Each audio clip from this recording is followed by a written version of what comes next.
Bonjour à toutes et à tous et merci d'écouter aujourd'hui ce que je souhaite vous raconter à propos de Peter Singer et de l'antispécisme. Peter Singer est un philosophe australien contemporain né en 1946. Il s'intéresse essentiellement à la dimension morale de la philosophie, c'est-à-dire qu'il s'interroge sur les règles et sur les valeurs qui sont relatives à l'action humaine. Autrement dit, il réfléchit à la façon dont nous devrions nous comporter. Il est assurément un des philosophes les plus influents de notre époque. Philosophiquement et moralement parlant, Singer se définit comme utilitariste. L'utilitarisme, c'est la morale qui prescrit de faire en sorte de maximiser le bien-être collectif, le bonheur général. Une action sera jugée bonne si elle permet d'augmenter le bien-être, le bonheur d'un maximum de personnes. Plus précisément, l'utilitarisme consiste à rechercher le plus grand bonheur possible pour le plus grand nombre possible d'individus. C'est le philosophe anglais Jeremy Bentham qui est considéré comme le premier à s'intéresser à l'utilitarisme. C'est d'ailleurs lui qui utilise pour la toute première fois le terme utilitarisme à la fin du XVIIIe siècle. Mais c'est son compatriote, et neveu d'ailleurs, John Stuart Mill, qui fera en sorte que cette philosophie devienne vraiment très populaire au XIXe siècle. L'utilitarisme est une doctrine que l'on qualifie de conséquentialiste, dans la mesure où on jugera une action uniquement en fonction des conséquences qu'elle est susceptible d'avoir sur le plus grand nombre d'individus. Si ce que je fais augmente le bien-être d'un maximum de personnes, mon action est bonne. Si ce que je fais diminue le bien-être d'un maximum de personnes, alors mon action devient mauvaise. Pour ceux d'entre vous qui connaissent la série télévisée 24 heures chrono, le personnage principal, Jack Bauer, est vraiment l'incarnation de l'utilitariste conséquentialiste. Il obéit en effet à la devise « la fin justifie les moyens ». Peu importe les moyens utilisés, tout ce qui compte, c'est le résultat. Les moyens qu'il utilise peuvent être a priori discutables, puisqu'il va tuer, il va torturer, mais il les considère comme acceptables dans la mesure où ils permettent d'augmenter le bien-être d'un maximum de gens. Et même si son action met en danger les personnes qu'il aime, comme par exemple sa femme et sa fille, il ne perd jamais le sens de l'intérêt général. Pour l'utilitariste, l'intérêt général prime toujours sur l'intérêt particulier. L'intérêt de la société prime toujours sur l'intérêt d'une personne ou de quelques personnes. Le but pour quelqu'un qui se dit utilitariste conséquentialiste, c'est vraiment de procurer le plus grand bonheur possible au plus grand nombre de personnes possible, et ce, indépendamment des moyens utilisés. Comme dit le dicton, on ne fait pas d'omelette sans casser d'œufs. Peter Singer se fait instantanément connaître lorsqu'il publie en 1975 La Libération animale. Très vite, ce livre devient l'ouvrage fondateur du mouvement pour la défense des droits animaux. Singer ne laisse pas indifférent. Ou bien il est encensé par les défenseurs de la cause animale, ou bien il est détesté par les autres, qui l'accusent de vouloir détruire l'industrie alimentaire, ou qui regrettent que le philosophe perde son temps et son énergie à défendre les animaux, alors qu'il y a déjà tellement de misère humaine sur Terre. Singer commence par s'interroger sur le rapport que nous entretenons avec les animaux domestiques. Quand on y réfléchit, les êtres humains ont généralement pour habitude de classer ces animaux en 3 catégories. D'abord, il y a les animaux auxquels on témoigne beaucoup d'affection. Les chiens, les chats. On les nourrit, on les soigne, on va chez le vétérinaire, on les emmène en vacances, on les promène, on les assure même parfois, on les enterre. Bref, on agit avec eux comme s'ils faisaient partie de la famille. Ce sont des animaux de compagnie, ce sont des animaux familiers. Ensuite, il y a les animaux pour lesquels on témoigne beaucoup d'appétit. Les poulets, les porcs, les veaux, les bœufs. Ce sont pour la plupart des animaux d'élevage. Enfin, il y a certains animaux qui peuvent être considérés par certaines personnes comme familiers et par d'autres comme étant de la nourriture potentielle. Les lapins et les chevaux, par exemple. Ce qui est intéressant ici, c'est de remarquer que la distinction que nous faisons entre les animaux de compagnie et d'élevage peut sembler arbitraire. C'est évidemment l'être humain qui a trié les espèces animales, qui les a hiérarchisées. Certaines ont eu la chance d'obtenir un statut enviable, les chats et les chiens, tandis que d'autres ont eu la malchance d'être considérées comme des choses, de simples objets, de la nourriture sur pattes, comme les cochons et les bœufs.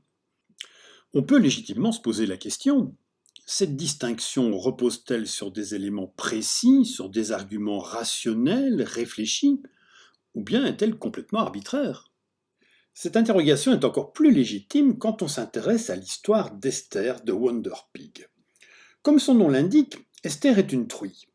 Elle a été adoptée il y a quelques années par un couple de Canadiens qui souhaitaient avoir un cochon nain chez eux. Un cochon nain, c'est-à-dire un animal de compagnie.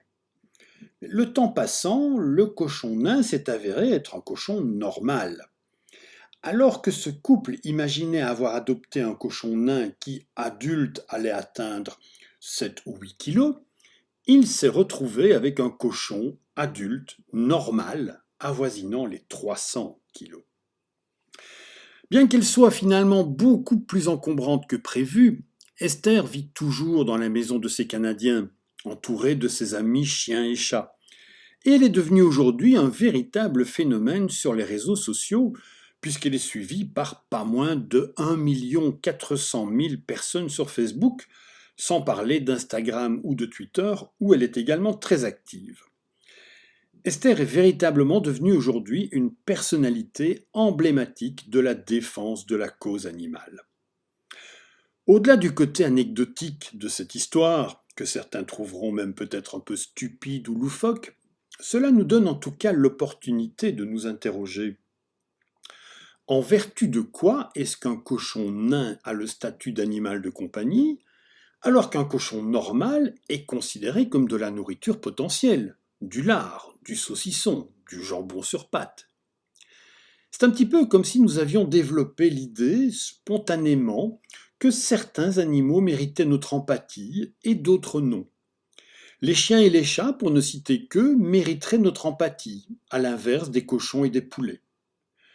Cela dit, remarquons que cette empathie que nous témoignons à certains animaux n'est pas aussi spontanée et instinctive que ça, puisque, comme chacun le sait sans doute, la viande de chien est très appréciée dans la plupart des pays d'Asie du Sud-Est. Par contre, ce que nous savons sans doute moins, c'est que la viande de chien était encore consommée en Europe occidentale il n'y a pas si longtemps. En France et aux Pays-Bas, par exemple, des boucheries canines ont en effet existé jusque dans les années 1930, avant de disparaître peu à peu. Et aujourd'hui encore, même si elle est rarissime, la consommation de viande de chien n'est pas illégale en France. Tout comme d'ailleurs la consommation de viande de chat n'est pas illégale en Suisse romande, où on appelle d'ailleurs le chat le lapin des toits. Certains d'entre vous sont sans doute choqués par ces informations concernant les Français et les Suisses, et pourtant, sachez qu'il en est exactement de même en Belgique. En effet, la loi belge n'empêche personne de manger son chien ou son chat. À l'évidence, la permission ou l'interdiction de manger certaines espèces animales semble bien relever de la culture. Et à ce titre, elle varie selon les époques et selon les sociétés. Manifestement, c'est la culture qui dicte ce qu'on peut manger et ce qu'on ne peut pas manger. Ce sont les habitudes, les mœurs, les usages qui ont fait que certains animaux peuvent être consommés et d'autres non. Or, la culture, les mœurs, les usages, ce sont des choses qui varient selon les endroits et selon les époques. Et sait-on jamais, peut-être mangerons-nous régulièrement du chien et du chat en Belgique d'ici une 50aine d'années. L'avenir nous le dira. Dans son livre La libération animale, Peter Singer constate que l'être humain se rend coupable de cruauté envers les animaux. L'être humain, qui est par ailleurs un mammifère, maltraite les animaux, et notamment les mammifères, sous prétexte qu'ils font partie d'une autre espèce que l'espèce humaine. Pendant longtemps, explique Singer, les Blancs ont maltraité les Noirs et les ont jugés inférieurs en justifiant cette attitude par le fait qu'ils appartiennent à une autre race. C'est ce que l'on appelle le racisme. Les hommes ont parfois tendance à maltraiter les femmes et à les juger inférieures, en justifiant cette attitude par le fait qu'elles appartiennent à un autre sexe. C'est ce que l'on appelle le sexisme. Les êtres humains maltraitent les animaux et les jugent inférieurs en justifiant cette attitude par le fait qu'ils appartiennent à une autre espèce que la nôtre. C'est ce qu'on appelle le spécisme. Le spécisme, c'est l'ensemble des discriminations qui sont opérées sur base du critère d'une différence d'espèce. Le spécisme, c'est l'attitude qui consiste à hiérarchiser les différentes espèces vivantes. Autrement dit, le spécisme, c'est la tendance à considérer les animaux comme inférieurs, c'est la tendance à considérer que le critère d'espèce est une donnée pertinente pour évaluer les droits des différents êtres vivants. Comme l'écrit Singer, les racistes violent le principe d'égalité en donnant plus de poids aux intérêts des membres de leur propre race lorsqu'il y a conflit entre ces intérêts et ceux d'une autre race. Les sexistes violent le principe d'égalité en favorisant les intérêts de leur propre sexe. De même, les spécistes font primer les intérêts de leur propre espèce sur les intérêts plus grands des membres des autres espèces. Fin de citation. Le spécisme est une attitude que l'on retrouve notamment dans le christianisme, où la Bible nous apprend que l'homme, créé à l'image de Dieu, se doit de dominer les animaux, ceux-ci ayant été créés pour servir à l'homme. On observe également une attitude spéciste chez certains philosophes, comme Descartes, qui estime que l'homme est un être supérieur aux animaux et qu'il est légitime qu'il se considère comme maître et possesseur de la nature, ou encore chez Kant, qui écrit par exemple que l'animal est un instrument à disposition de la volonté humaine. Singer se définit au contraire comme antispéciste. Selon lui, l'espèce à laquelle appartient un animal n'est pas un critère pertinent pour juger de la manière dont on doit le traiter ou de la considération morale qu'on doit lui accorder. L'antispécisme, c'est donc l'attitude de celui qui refuse par principe de placer l'espèce humaine au-dessus des autres, sur seule base de ce critère d'espèce. Plutôt que de considérer les animaux comme étant à notre service, l'antispécisme insiste sur le fait que les animaux ont des droits, ont des intérêts. Affirmer que les animaux ont des droits ne revient évidemment pas à dire qu'ils ont les mêmes droits que les êtres humains. On a parfois reproché à Singer et aux antispécistes de vouloir donner le droit de vote aux cochons et aux poules, ce qui est bien sûr ridicule. Il ne s'agit évidemment pas de ça. Considérer que l'animal a des droits, c'est dire qu'il possède certains intérêts, et que son intérêt par exemple à rester vivant est supérieur à l'intérêt que nous pourrions avoir de déguster sa viande. On doit prendre en compte les intérêts de toutes les espèces. Ça ne veut évidemment pas dire que toutes les espèces ont la même valeur. La vie d'un petit chien n'a pas la même valeur que celle d'un bébé. Ça veut simplement dire qu'un animal a le droit de vivre lui aussi. Ça veut dire qu'un animal est un être vivant, sensible, qui peut ressentir la souffrance, la douleur, et ça veut dire que si on peut lui éviter de souffrir, alors on doit le faire. Si un animal m'attaque, il est normal et légitime que je me défende, que je le tue si nécessaire.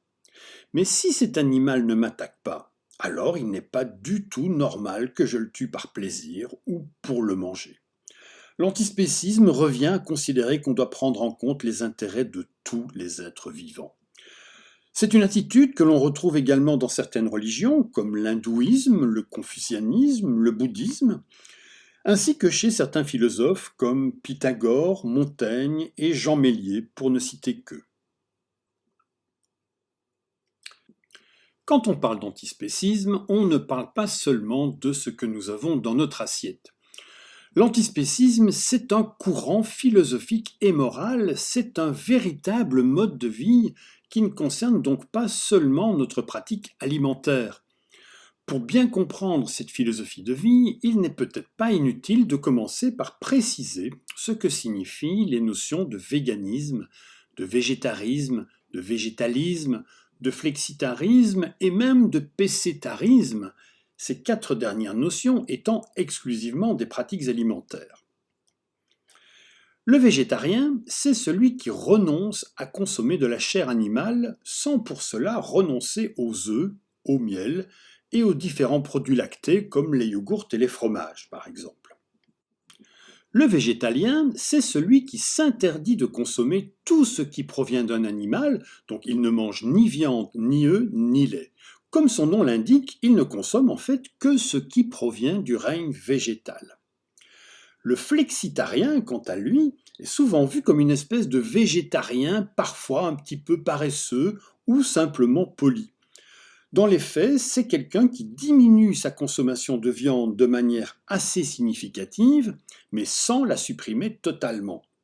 L'exemple type du flexitarien, c'est un végétarien qui, de temps en temps, n'a pas le courage de cuisiner et cède à la tentation d'un Big Mac. Ou alors celui qui, invité chez des amis, mange sa côtelette de porc sans rouspéter.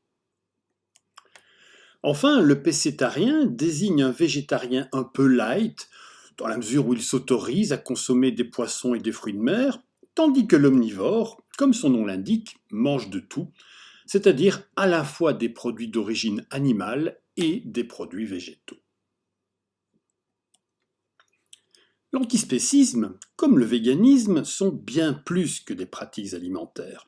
Ce sont de véritables philosophies de vie, des façons d'être et de se comporter qui ont des conséquences importantes sur la vie quotidienne des personnes qui se déclarent véganes ou antispécistes.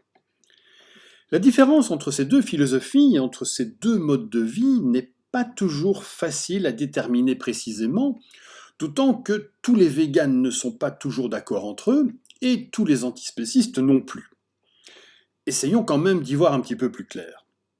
Commençons par les points communs. Le végan et l'antispéciste s'interdisent tous les deux toute consommation de produits d'origine animale.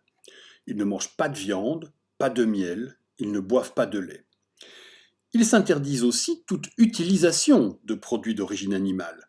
Ils ne portent pas de vêtements en fourrure ou en laine, ni de chaussures ou de ceintures en cuir par exemple. Ils s'interdisent également de consommer tout produit qui aurait été testé sur des animaux. Ils n'utilisent donc pas certains cosmétiques ni certains médicaments par exemple.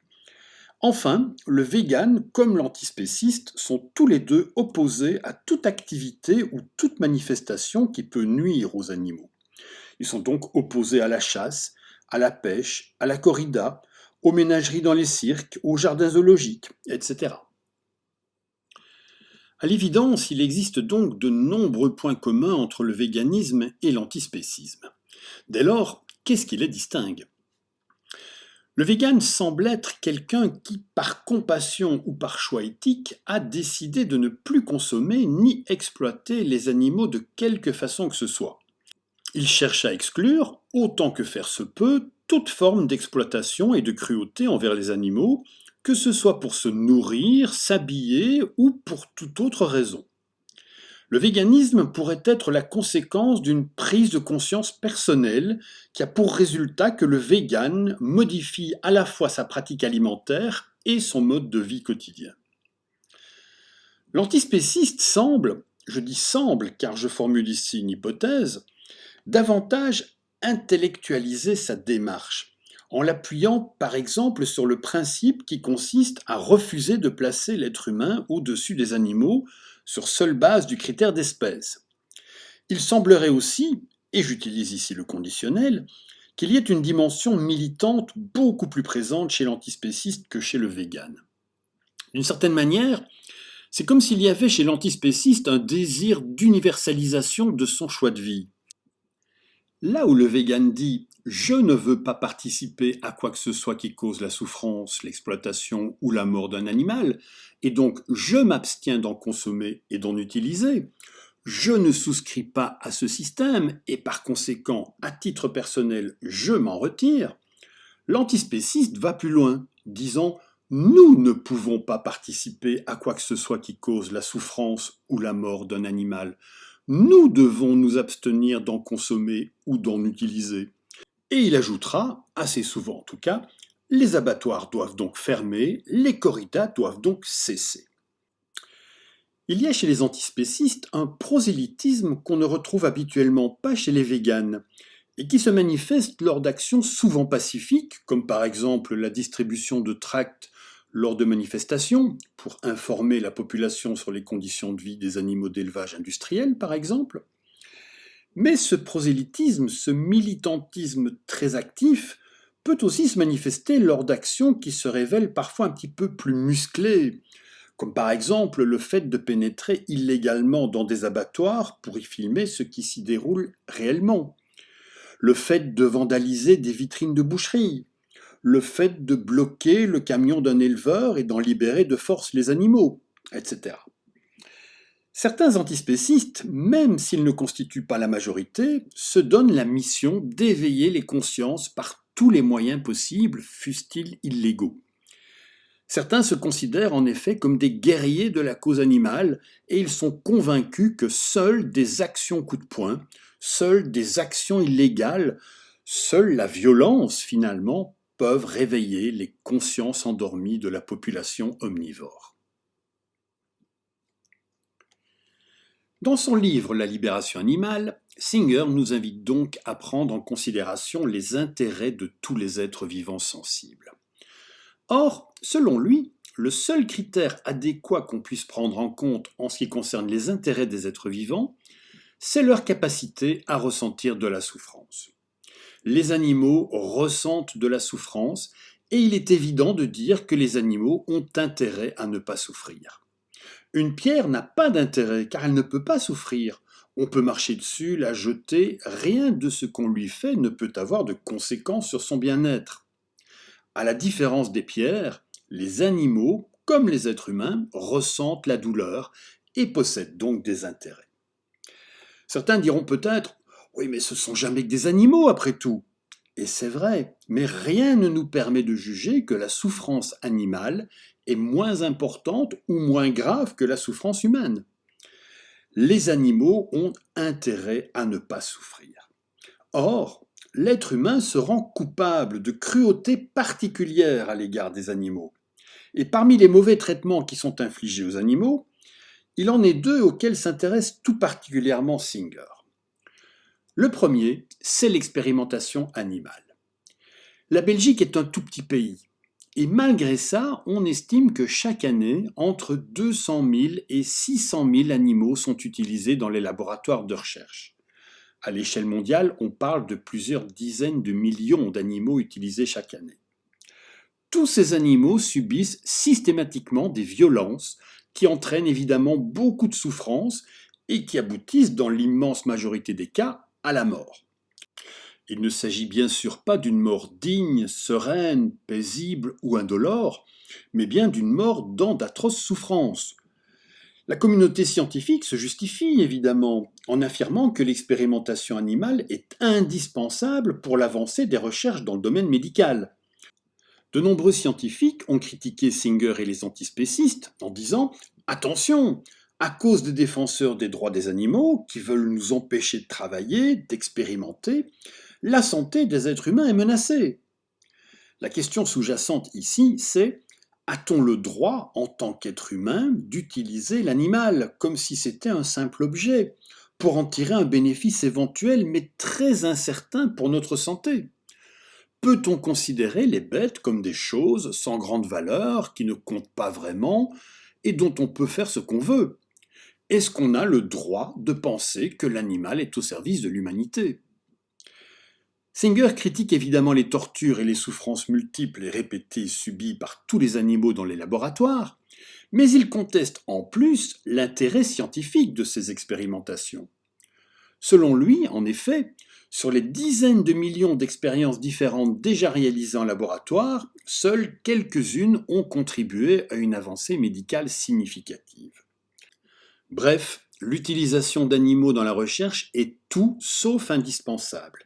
Et la faiblesse des résultats obtenus ne justifie en rien l'immense souffrance imposée à ces millions d'animaux, à ces millions d'êtres vivants, sensibles, torturés et mis à mort.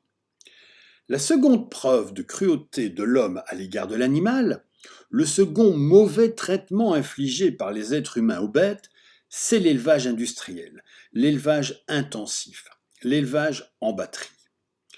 Ce système d'élevage se caractérise par l'utilisation de surfaces de vie très réduites, avec une densité élevée de population, les animaux étant parfois logés dans des bâtiments fermés et ainsi privés de lumière naturelle.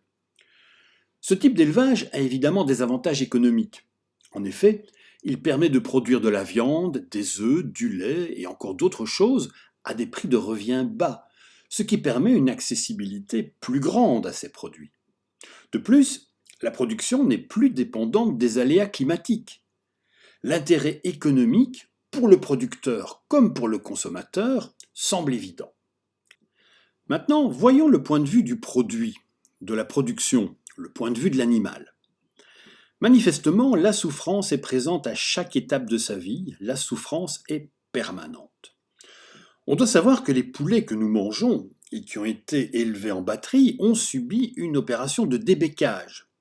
L'appareil qui tranche le bec des poussins endommage les voies nasales, créant des plaies purulentes qui très souvent s'infectent.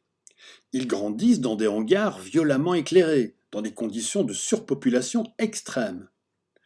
On doit savoir que les porcs que nous mangeons ont la queue tranchée et qu'on leur a meulé les dents pour éviter qu'ils ne s'infligent des morsures. Les mâles ont été castrés afin qu'ils engraissent davantage. Des doses massives d'antibiotiques leur ont été administrées, antibiotiques qui se retrouveront ainsi à notre insu dans notre assiette. On doit savoir que les poissons d'élevage que nous consommons ont été élevés dans des bassins bondés, souillés par leur propre déjection, qu'ils ingèrent d'ailleurs. Comme ils se blessent mutuellement à coups de nageoire, ici aussi des antibiotiques leur sont administrés afin que les plaies ne dégénèrent pas. Et je pourrais continuer ainsi ce triste panorama avec les bœufs, les veaux, les chèvres, les moutons, les brebis. Le constat reste le même. La souffrance accompagne l'animal élevé de façon industrielle toute sa vie. Et si l'animal a vécu une existence de souffrance, sa mise à mort en abattoir constituera probablement une torture ultime.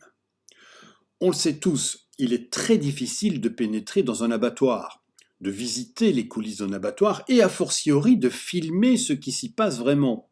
Pourquoi ? La réponse est simple. Tout est mis en œuvre pour cacher aux consommateurs que nous sommes la cruauté des traitements subis par les animaux, la souffrance effroyable qui est la leur, la violence de leur mise à mort. Tout est fait pour cacher aux consommateurs que nous sommes d'où vient précisément et comment a été produit le steak ou la saucisse que nous grillons au barbecue puis que nous mangeons. Ici aussi, il est légitime de se poser la question. A-t-on le droit de considérer les animaux comme des objets insensibles qui sont à notre disposition ? A-t-on le droit d'infliger autant de souffrance pour obtenir une côtelette dans son assiette ? L'animal est-il au service de l'humanité ? N'est-il pas immoral de causer sciemment autant de souffrance pour satisfaire une envie alimentaire ? N'est-il pas immoral de manger de la viande ? Quand on y réfléchit un peu, n'est-ce pas une démarche étrange que de vouloir à tout prix manger de l'animal mort ? Au vu de toute cette souffrance infligée aux animaux, on pourrait se dire que, pour le bien-être de ceux-ci, il faudrait idéalement que le monde entier renonce à manger de la viande. Ce n'est pourtant pas la position que défend Singer, qui considère qu'une universalisation du végétarisme aurait sans doute des conséquences économiques catastrophiques, conduisant notamment au chômage les dizaines de millions de personnes qui dépendent directement ou indirectement de l'industrie de la viande. D'une certaine façon, le bonheur de l'animal ne doit pas faire le malheur de l'être humain. Loin d'être un antispéciste radical ou extrême, Singer défend au contraire une attitude extrêmement modérée. Son objectif consiste à changer notre perception des animaux, et à partir de là, changer notre comportement à leur égard. Le philosophe a pour but de nous inciter à prendre en compte les intérêts des animaux, et notamment l'intérêt à ne pas souffrir. Manger de la viande résulte chez chacun d'entre nous d'un choix, d'une décision personnelle que l'on fait en toute liberté. Mais pour pouvoir faire un choix éclairé, il est indispensable que nous disposions de toutes les informations nécessaires, et notamment celles qui concernent la façon dont les animaux sont traités. Ce que demande et ce que souhaite Singer, au-delà d'une prise de conscience morale chez les consommateurs de viande, c'est que les animaux destinés à la consommation soient au moins mieux traités pendant leur existence et ensuite abattus sans souffrance. C'est la raison pour laquelle il a félicité la chaîne McDonald's, qui a décidé il y a quelque temps de procéder à ses achats de viande dans des entreprises attentives au bien-être animal. C'est la raison aussi pour laquelle il condamne l'abattage rituel sans étourdissement préalable, cette véritable boucherie qui se déroule chaque année dans des abattoirs, mais aussi dans des salles de bain, afin de satisfaire à certains rites religieux. La question n'est pas est-ce que je mangerais mon chien si j'étais échoué avec lui sur une île déserte? Le problème ne se pose pas. La question est je peux aujourd'hui réduire ma consommation de viande et ainsi réduire la souffrance animale, alors pourquoi ne pas le faire? Nous avons tous le pouvoir de modifier légèrement nos pratiques alimentaires et ainsi de considérablement améliorer la situation des animaux, alors pourquoi ne pas le faire? Telle est la question morale qui nous est posée par Peter Singer. À côté de Singer et de sa position somme toute très modérée, on trouve d'autres théoriciens de l'antispécisme qui défendent des points de vue nettement plus radicaux. Parmi ceux-ci, le plus influent est sans doute Tom Regan, qui a publié Les droits des animaux en 1983. Selon ce philosophe américain, les animaux vertébrés et sensibles, c'est-à-dire les mammifères, les poissons et les oiseaux, partagent avec les êtres humains un droit commun, qui est le droit au respect. Regan considère que ce droit est absolu et qu'il n'admet donc aucune dérogation. Dès lors, il ne peut pas être question de modérer ou de limiter la souffrance que nous infligeons à l'animal. La seule attitude morale possible consiste à supprimer totalement cette souffrance. De même, il n'est pas question de diminuer notre consommation de viande et de produits animaux. La seule attitude morale acceptable, c'est d'y renoncer totalement. Il est de notre devoir d'être humain, il est de notre devoir de personne morale d'abandonner, de cesser, d'abolir toute consommation, toute utilisation et toute exploitation de l'animal. L'animal est aujourd'hui au cœur d'un débat philosophique. Il est devenu le sujet d'un problème moral. Quand un lion tue une antilope et qu'il la mange, c'est un phénomène naturel. Le lion n'étant pas doté d'une conscience morale, il n'y a pas de problème moral. C'est dommage pour l'antilope, mais c'est la nature. Par contre, quand nous tuons des animaux, ça n'a rien de phénomène naturel. Au contraire, c'est un phénomène culturel. On les tue parce qu'on nous a toujours dit qu'il fallait manger de la viande pour grandir, pour devenir fort, pour être en bonne santé. On les tue parce que dans notre culture, on mange de la dinde à Noël, parce que dans la culture musulmane, on mange du mouton à l'Aïd el-Kébir. L'être humain est doté d'une conscience morale, et donc il est conscient de la souffrance qu'il inflige à l'animal. Il sait le mal qu'il fait, même s'il s'efforce de ne pas y penser. La problématique de la défense des droits des animaux est très présente dans notre société actuelle.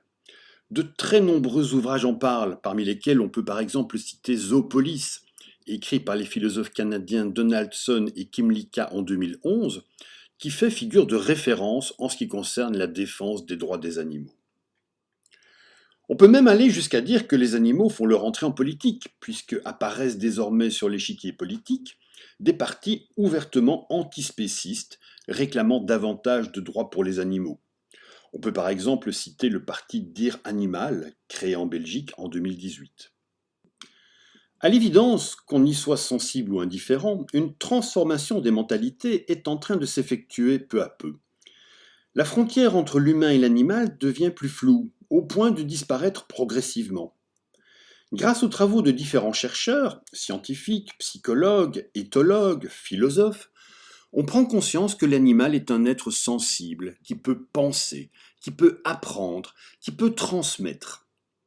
À l'évidence, nous assistons aujourd'hui à une véritable révolution philosophique, à un bouleversement moral et sans doute politique. Nous allons assurément devoir nous habituer à regarder les animaux d'un autre œil. Je vous remercie d'avoir écouté ce podcast et je vous invite, comme à chaque fois, si vous en avez le temps, la curiosité ou l'envie, à prolonger quelque peu votre réflexion ou tout simplement à vous distraire un petit peu en cliquant sur les quelques liens que je propose ci-dessous, en parcourant ces quelques livres ou encore en regardant ces quelques films.